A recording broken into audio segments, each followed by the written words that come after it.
I have a wok here with some water in it. So I'm gonna take dark toasted sesame oil and I'm just gonna add a little bit. And I'm gonna come back to my ginger and I'm just gonna slice off a piece about the size of a quarter. I'm gonna put that in here. And at the end of my coriander, all these stems, which I'm not gonna use, that contain a lot of flavor, I'm just gonna slice them off and I'm gonna throw them into here. So you need to have a clean surface to do this on. So I brought this to a boil. Now I'm gonna turn this down. This is ready to go. I have an Asian bamboo steamer. I'm gonna put the dumplings in here after I assemble them.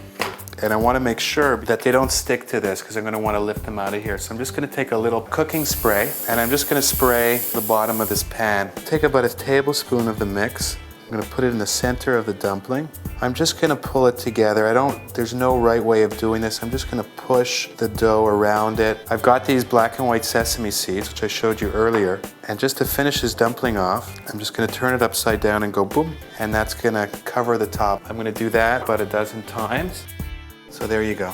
So you want to be careful with steam. Steam is really dangerous. It's hotter than dry heat. Before you start, you put your water in and then you drop this in and you look and see about an inch and a half of water. I put the cover on and we're going to cook these for about 5 minutes. So now we're going to make a really nice apricot dipping sauce. It's really easy to make. So I'm going to take some good quality apricot jam and I'm going to put it in this bowl here.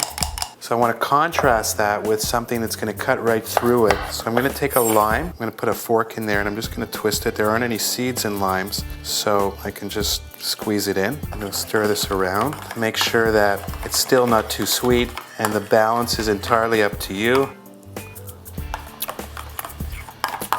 Very nice. Now what I'm going to do is I'm going to go back to my coriander. I'm going to take a little bit of this and put it in here. A little bit of this goes a long way. So I'm gonna put in about a half a teaspoon of chili garlic sauce. This is really hot. Stir this up. So look at that.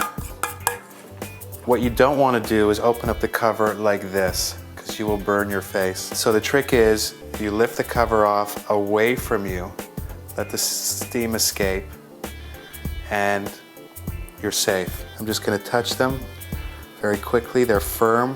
I know they're ready. I'm just gonna sprinkle this on here. I'm just gonna finish it off like that. When you serve this to your friends,